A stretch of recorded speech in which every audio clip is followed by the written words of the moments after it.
Welcome back to the Relationship Mentors podcast, episode number 29. And we are joined by Mia Cherry and our beautiful daughter.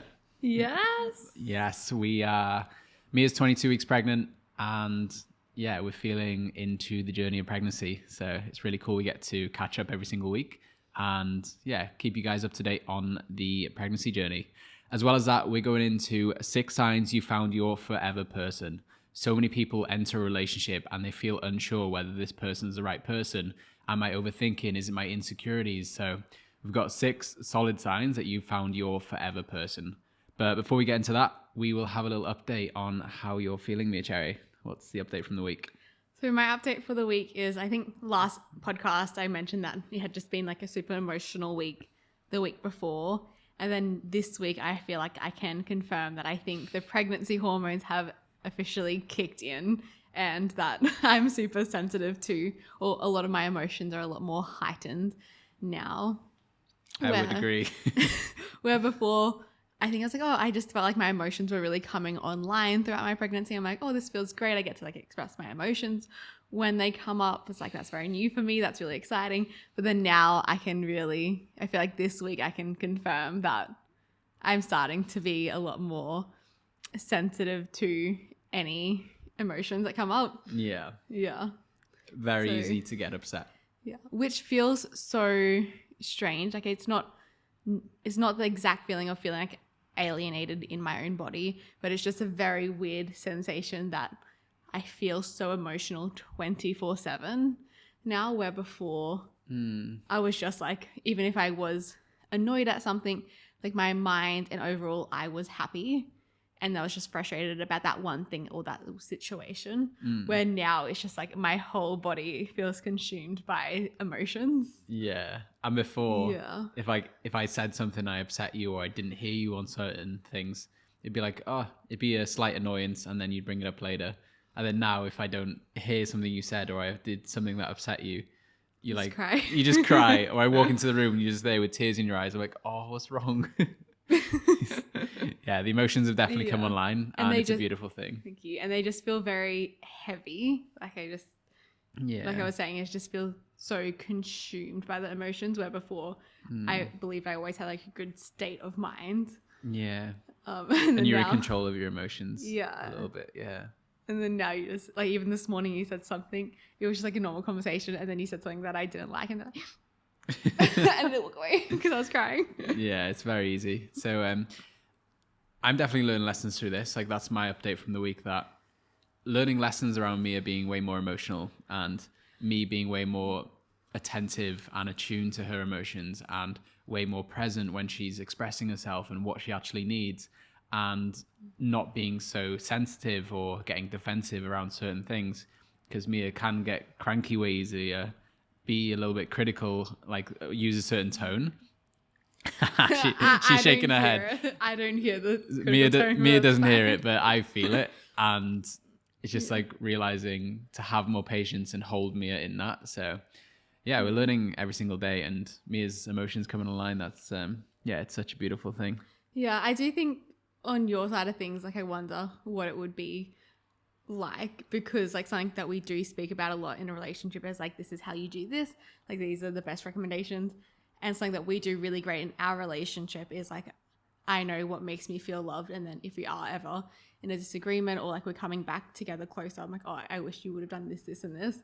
But like now in the situation, it's like, I like when you hug me, it makes me feel loved. Other times I don't like when you hug me. Sometimes I like when you like rub my back. Other times I don't like when you rub my back and just hold me. So it's like very much of it just is. Sometimes you want me to come up to you and like reconnect after an argument. Sometimes you want to be left alone. Yeah, it's like I don't even know myself. You don't know like, what you want. I can't think of a situation and then be like, next time it happens, like this is what the process that I like, because it changes every single time depending on the time. Yeah, so I just go up to you, see what the vibe is, either run away or say something to you or touch you, or it's just different every single time. And I feel like men can easily tie their self-worth to how good they're doing in their relationship and how loved they're making their woman feel. And if their woman's feeling upset all the time, that can be really detrimental to a man's self-worth and his confidence.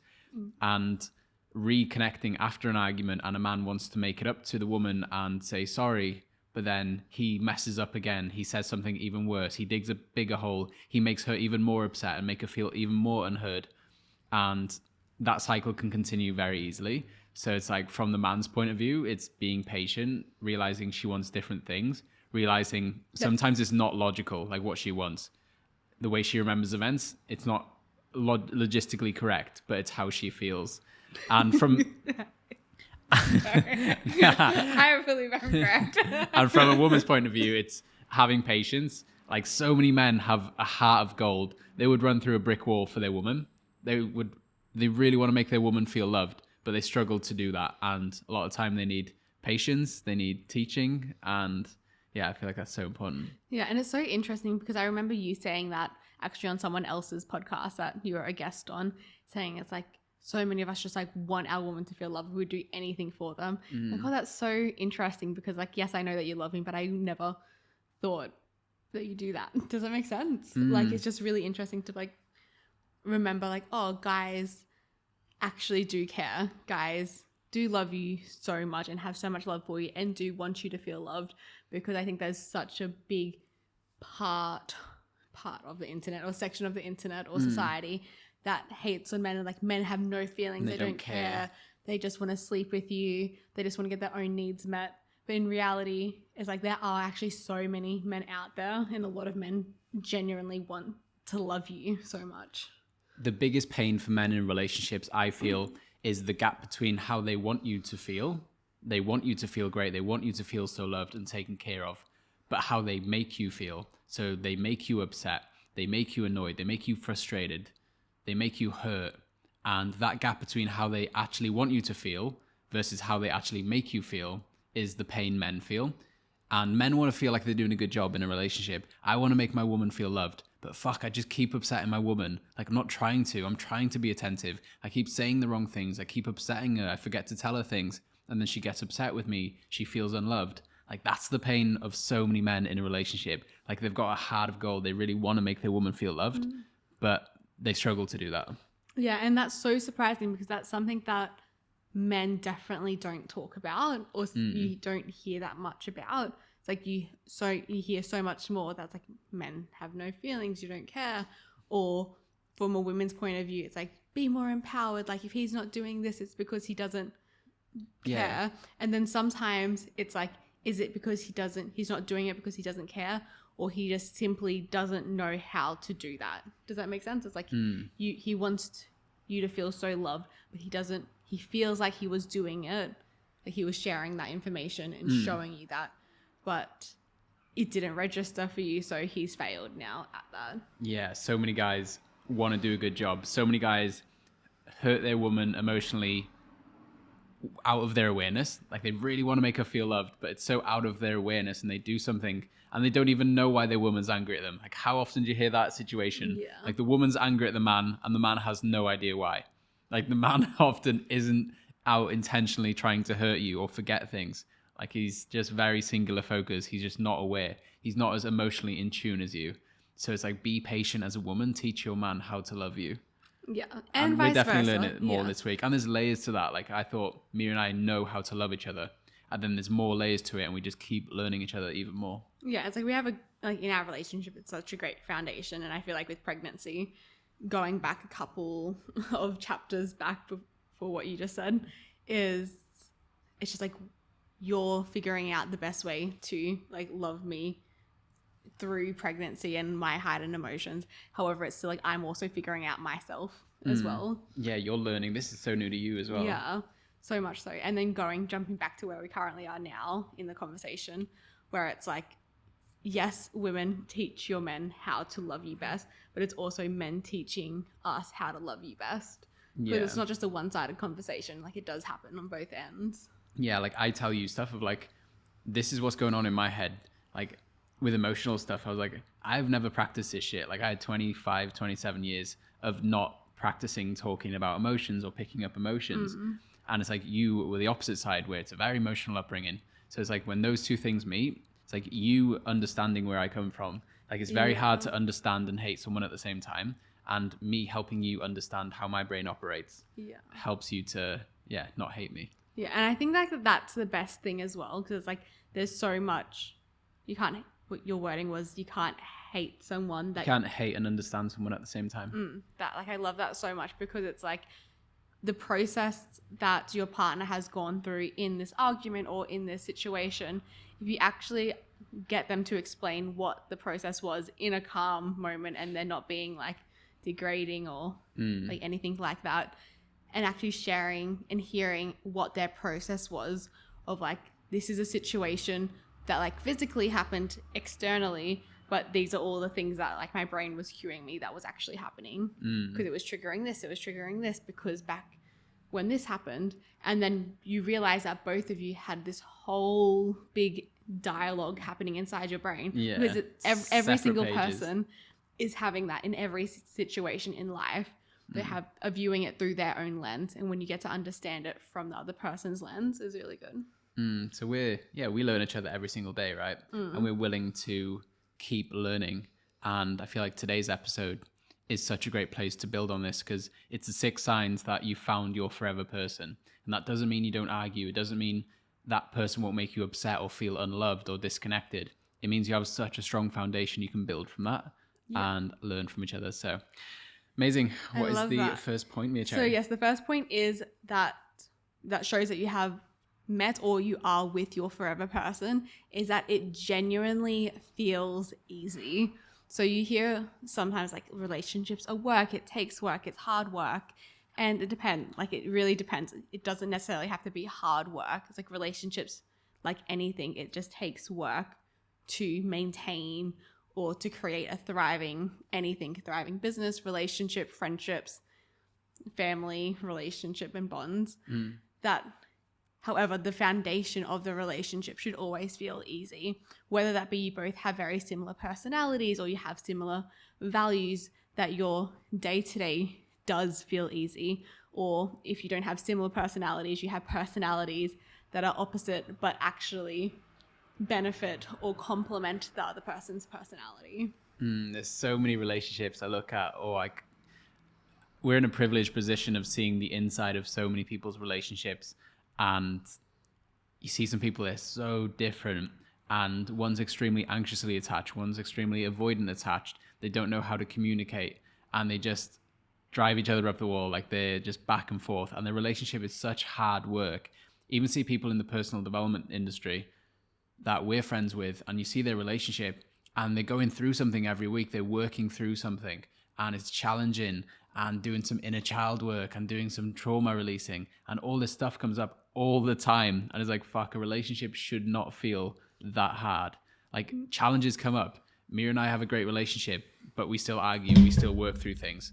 But the biggest point is, it shouldn't feel hard all the time. Yeah, exactly. And it's like those things that you mentioned, they are great tools to utilize if you feel like that's for you.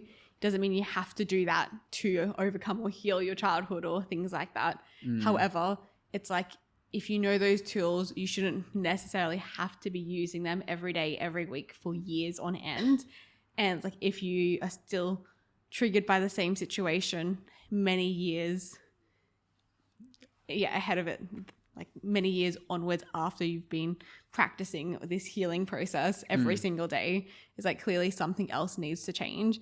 And I think a really big piece that is missing in a lot of relationships is the simple art of just having fun. Yeah. It's like, sometimes it really doesn't have to be that serious. And Charlie and I always say this as well when we see or hear of what's happening in other people's relationships. It's like, you guys are just forgetting to have fun with each other. Taking it so seriously. Yeah. Like, adult life is so serious. You've got bills, you've got people that rely on you, you've got pressure, you've got work you have to show up for, you have to keep your friendships going, you have to deal with the relating to your family, you have to keep your health in order. Like, there's so many things that you have to deal with and you have to be an adult with. It's like, remember to be a child, remember to have fun, remember that nothing's actually that serious. Like, Mia and I have, if we have an argument or we have a discussion and everything feels so heavy and serious, and then we go for a walk in nature and it's like, fuck, nothing actually matters that much. Like, this isn't that big of a deal, it's not that serious. But when you're in the moment, it feels like it's everything. But when you can step away from that, you're like, oh, actually, we're great. Yeah, and it's such a thing of like actually having fun with someone actually reminds you that you do enjoy spending time with them, and that alone is a great foundation to start doing anything else within that relationship. Like if you're both coming home from like a 9 to 5 or like, you know, 8 to 6 nowadays, Yeah. it's so important that it's like if you've had all these stresses from work, actually coming home and then you're reminding yourself, it's like, oh, I actually love being around this person, like your partner, because you genuinely just have so much fun together. And you get to be held in that relationship, and you get to speak what's on your mind, and you get to change subject and talk about someone else's day. Like there's so many good things about having a relationship. Yeah, and it makes it so much easier to have those harder conversations when you've had a lot of fun throughout the week together. Exactly. And you have to be intentional with fun. It doesn't just happen as a byproduct. In the moment, like be flirty with each other, take the piss out of each other, have a laugh, like think, how can I make my partner laugh today? If you do that every single day, it'll be great. And if you organize fun for the week ahead, so there's something to look forward to, so it actually happens, because it's so easy for time to just pass and those things to not happen. Like time does not stop moving. You have to be intentional about improving any area of your life, and especially your relationship. So true. Okay, let's move on to topic number 2, which is you have full acceptance for your partner and love for them. So many people try and change their partner. It's like, because your partner's different from you, that means your partner is wrong. And when your relationship doesn't improve until you stop trying to change your partner. So many people try and change their partner, and it comes out in criticism or contempt or judgment. And your partner will not feel connected to you. Your partner will feel attacked. That's when defensiveness comes out. So it's so important that you love your partner for who they are instead of who you're wanting them to be. If you're constantly trying to change your partner will never feel safe to be who they are. So that means they'll never feel deeply connected with you.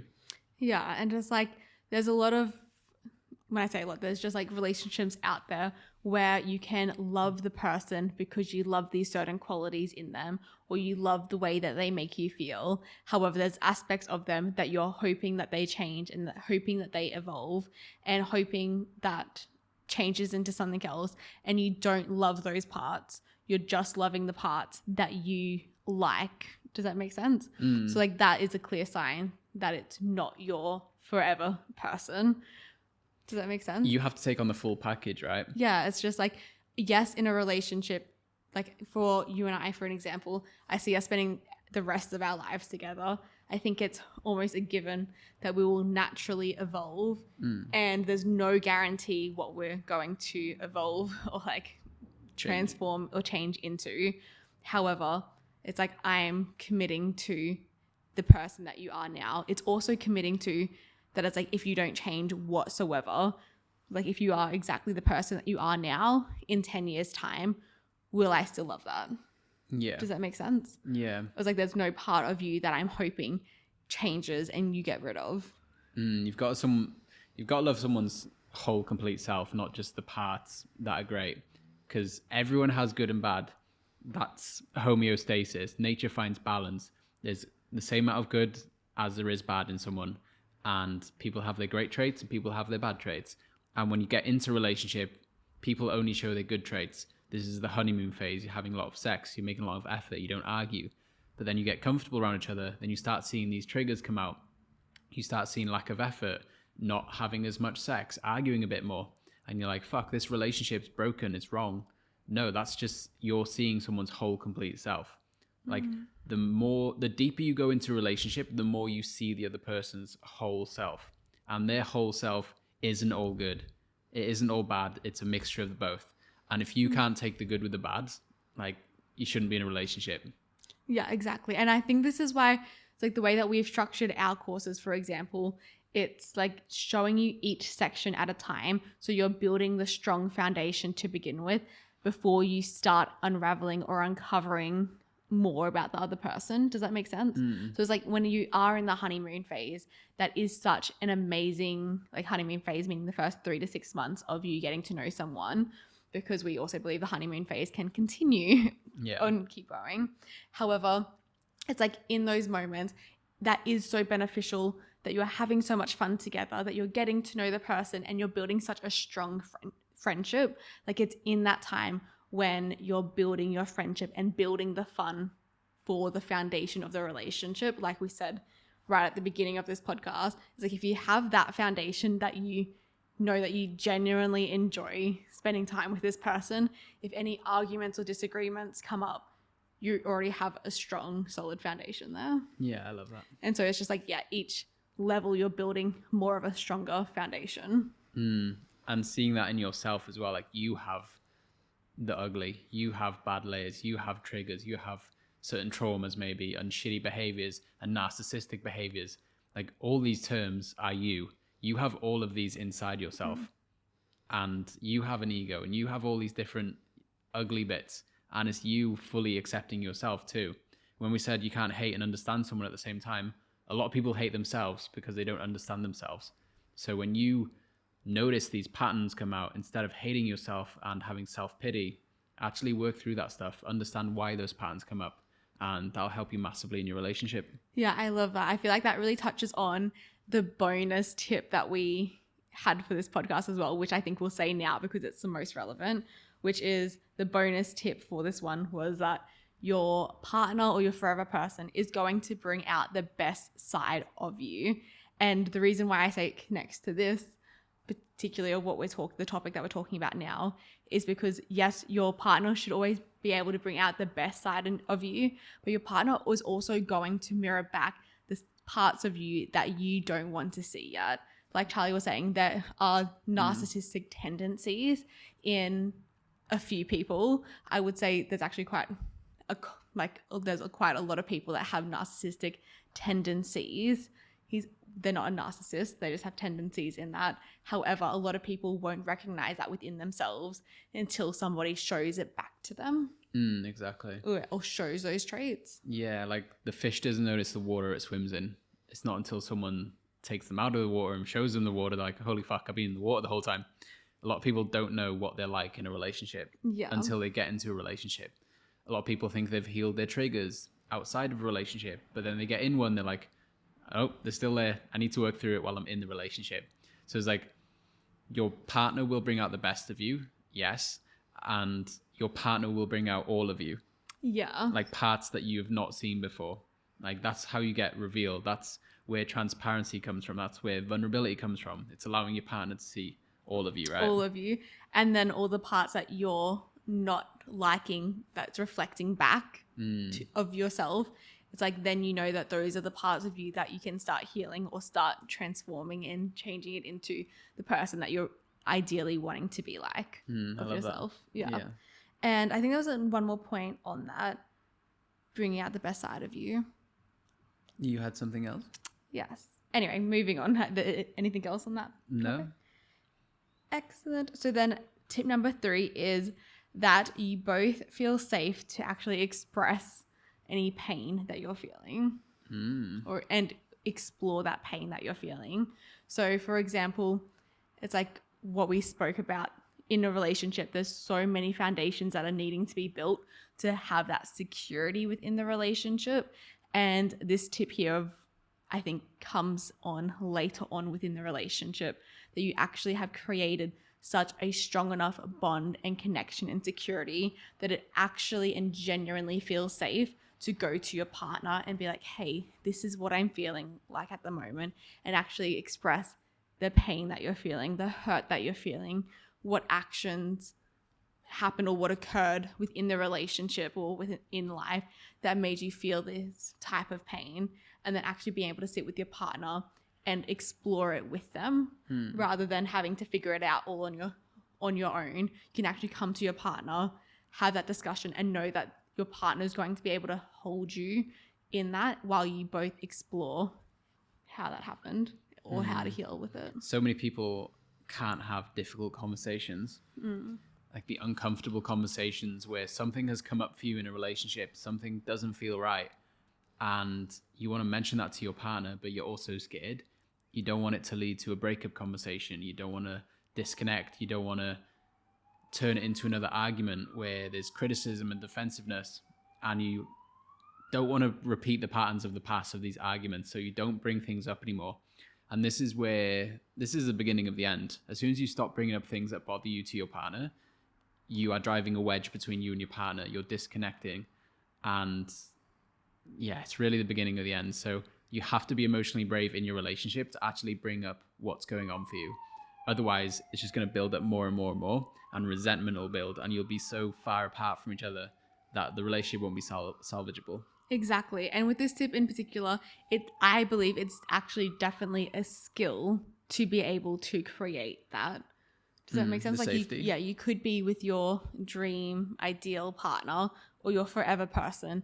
However, if you both aren't putting in the work on knowing how to actually create that space or to create a strong foundation before actually bringing that up in the relationship, I feel like it is very much a skill to be created.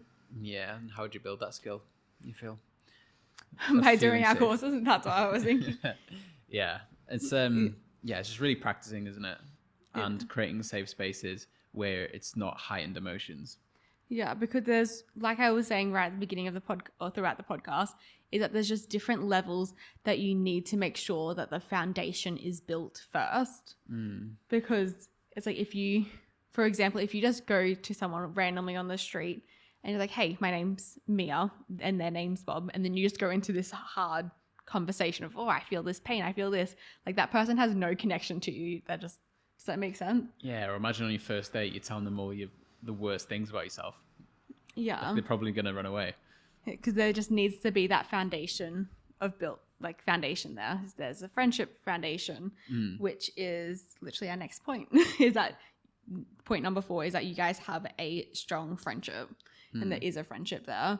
Because otherwise, you don't want to be in a relationship where, like some marriages even, that it's like we work so well because we don't see each other or we don't spend any time together. Yeah, they love each other, but they don't like each other.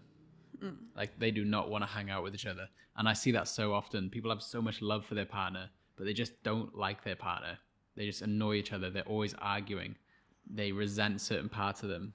And yeah, that doesn't make for a great life. Like, when you break up with someone, the thing you miss the most is the friendship.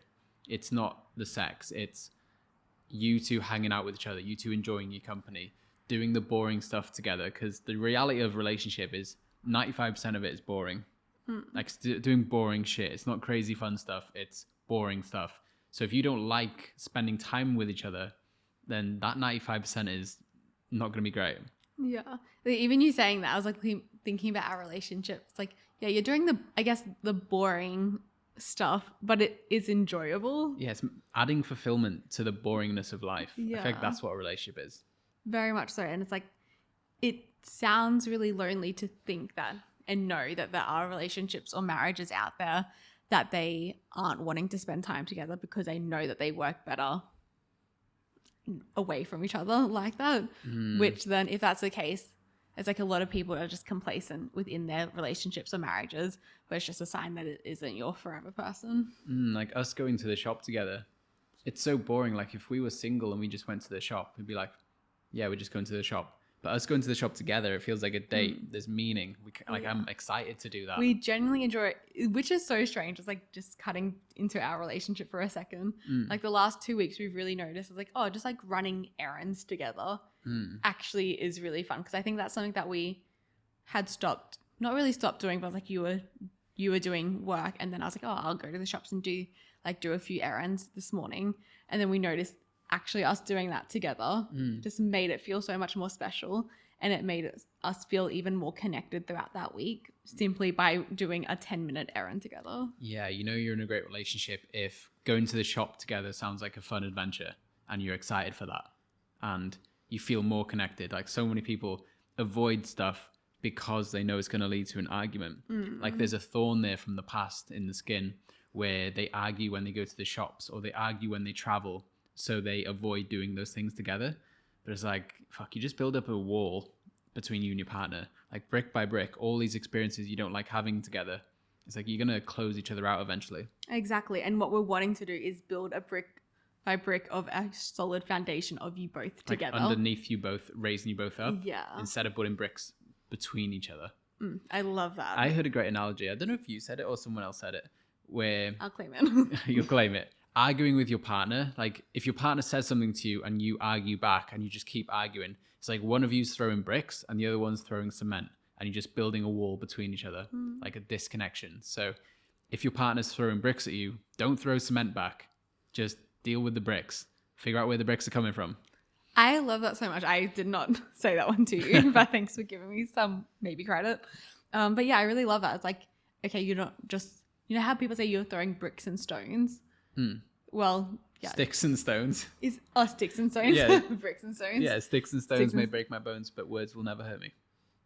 Words hurt me. But I love it. I feel like the saying should be, we're throwing bricks and cement. Yeah. It doesn't have the same effect, but that is what's building the brick really got wall. it right. I think that's gonna stick. Then so tip number 4 was making sure that you both have a strong friendship. So yeah, just making sure that you have that love there and you're actually enjoying that time together. I feel like this podcast we've spoken a lot about friendship. But then number 5 is that you both know that you're stronger together. So this is more so in referring to like when you guys are having those disagreements and when you are in a relationship or a marriage, sometimes like your biggest fights are about like the silliest thing. I watched someone talk about online the other day that they had like the biggest argument that they've ever had in their relationship, and it was over like the microwave or like it was something so that was so tiny. And it just goes to show it's like, yes, I think in a long-term relationship sometimes like your relationship's so great that your biggest arguments are about like petty things that are so blown out of proportion. And so just knowing that like even when you guys are having those disagreements or those annoyances, you both know that at the end of the day you're stronger together. The disagreement or the argument or the dislike of the other person in those moments isn't saying I want to end this relationship. It's knowing that you're stronger together and that you're wanting to work through it. And that you're there for them also to work through it with you. Yeah. And when you argue, no, it hasn't gone back to 0, you and your partner. It's maybe gone to 90%, where you used to be at 100 and then you have an argument and it goes back to 90%. It doesn't go all the way back to 0. Yeah. I think you mentioned that. Like it doesn't all go all the way back to 0. All the progress isn't gone. I have a client at the moment trying to rebuild their relationship, and he's trying to rebuild it. And then anytime something goes wrong, she thinks that it's all gone back to 0. Like there's no point making progress. Like this is fucked. We're just the same as we used to be. Blah, blah, blah, blah. Like looking at the negative, it's like, no, like that's going to happen. It's so normal. As you keep rebuilding your marriage or your relationship, if you argue, that's so normal. It doesn't mean the relationship's over. It doesn't mean you've made no progress. It just means you're in a relationship. Yeah. And the thing that I love as well with that analogy as well is that everyone in a relationship, their baseline is different. So your client, for example, I'm just not saying this is his situation, but it's like if it was at, if their baseline within their relationship, it wasn't at 100, because you said the wording of them wanting to rebuild it. If you are wanting to rebuild your relationship, in your current relationship, maybe your baseline's at like a 40%. And you're doing this work, you're wanting to really work on the relationship, and that you're both putting in active change to build the relationship to become better. It's like maybe the baseline is just increasing. Does that make sense? So maybe your baseline now, after doing all that work, is like 45%, and then you have an argument, so it goes back down to 40 in that moment. And then once you make up after the disagreement or argument, it goes back up. Yeah. Does that make sense?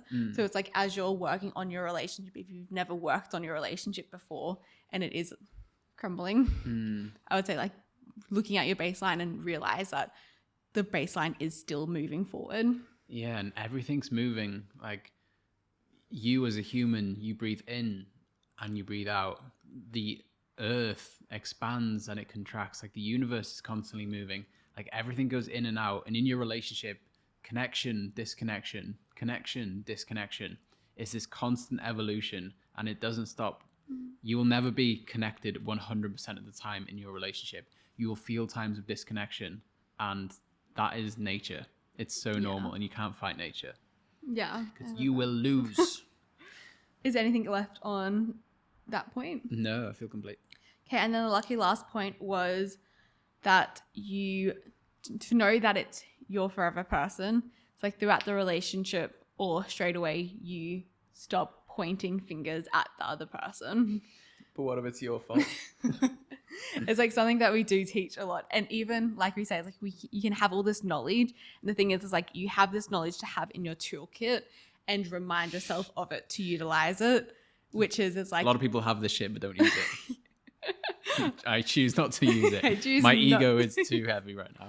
Yeah, it's just showing us like you are responsible for your own life and it's not always your partner's fault.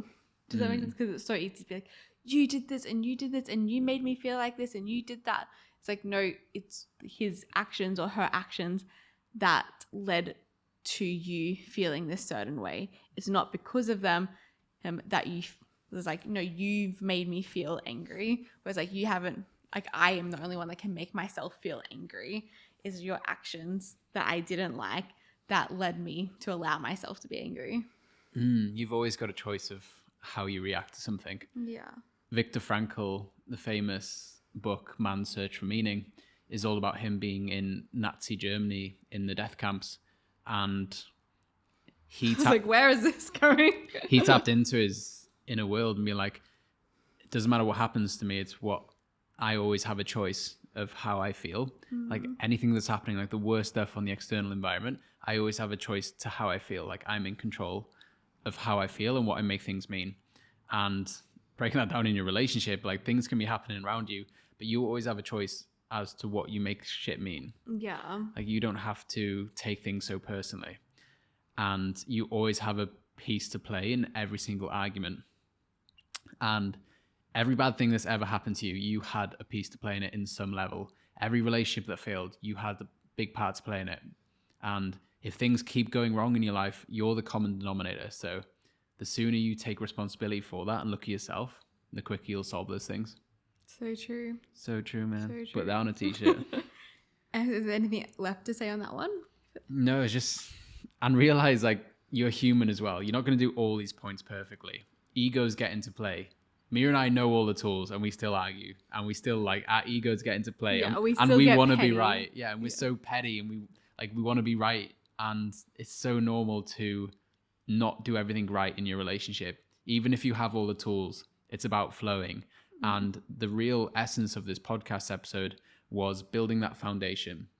It's like Mia and I will argue, we'll disconnect, but we always have that foundation of respect and friendship that we are so strong.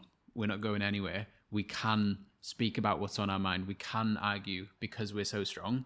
So this podcast is really about not thinking you have to do everything right, but just building that foundation. Yeah, it's about building that foundation. And it's like with the knowledge, like I was saying, we have so many tools in the toolkit. And sometimes we decide not to look at the toolkit and be petty and say things like that. However, then sometimes like knowing these tools, like we can catch ourselves out when we're probably having like shitty behavior. And once the argument is finished, we actually have the tools to reconnect. So I think our biggest things is knowing that we've built a relationship that has such a strong and solid foundation and how to maintain that, as well as how we can properly connect after a disagreement to know that to get us reconnected to build that solid foundation. And then it's within the arguments where we have a lot of tools in the toolkit and we decide to utilize whichever ones we want or not look at them at all. Yeah, fuck that toolkit. Yeah. But it's just like knowing that you actually have those options rather than knowing that you don't know how to have an argument correctly, you know? Yeah, exactly. It's even worse when you know all the things and then you still argue. Yeah, and you look back and you're like, yeah, I was petty there. Yeah, that's fine. And it's so funny in the moment. It's like, oh, I know the right thing to do and I don't want to do it. Ego is such a funny thing. Hey, like I feel so much injustice. I need to defend myself. I need to be right. I know I'm right in this situation and she's wrong. And I'm always right. Mia thinks she's always right. Anyway, that was the episode. Yes. So going over the 6 signs that you've met your forever person one last time, which is number 1, it genuinely feels easy. 2, you have full acceptance and love for the other person. 3, that you actually feel safe to explore the pain and the hurt that you're feeling. 4 is that you have a strong and solid friendship within the relationship. Sign 5 is that you both know that you're stronger together. And point 6 is that you stop pointing fingers at the other person. And then the bonus tip was that the other person or your partner brings out the best side of you. And the worst side. Yes, but the thing is, it is the best side because it's just all of you. Your partner's showing you all of you. Yeah, I love that. And they encourage you to be the best, like, version of you. Because, like, for example, if I have traits that I don't like, so I don't act of myself, that if I'm by myself, I actually don't trigger that. Yeah. But if we're having a disagreement and then I see parts of me that I don't like, it encourages me, like, okay, well, I don't like the way that I showed up, that I would want to change that. And it's not, if you're in a different type of relationship, like an abusive relationship, where you actually start to diminish yourself and change your whole personality. So that's where that tip came from. It's cool that there's so many versions of you, like aspects of you within yourself right now that you haven't tapped into. It's only certain situations and experiences and environments and events that will bring those things out.